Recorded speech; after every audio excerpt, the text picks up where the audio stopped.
টাঙ্গাইলের মধুপুর উপজেলার কোড়াগাছা ইউনিয়নের ধরাটি এলাকায় সরকারি রাবার বাগানের জমিতে দখল চেষ্টার দৃশ্য সরেজমিনে উঠে এসেছে।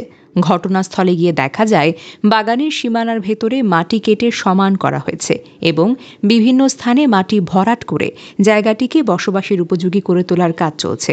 পাশাপাশি অস্থায়ী স্থাপনা তৈরির প্রস্তুতির আলামতও লক্ষ্য করা গেছে।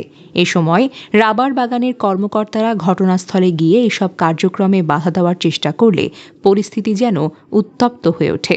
উপস্থিত ব্যক্তিরা কর্মকর্তাদের উদ্দেশ্যে অশালীন ভাষায় গালিগালাজ করে, যা সেখানে দায়িত্বরতদের জন্য বিব্রতকর পরিস্থিতির সৃষ্টি করে।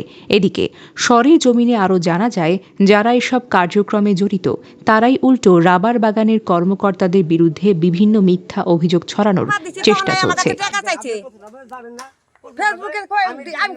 যা পরিস্থিতিকে আরও বেশি জটিল করে তোলে।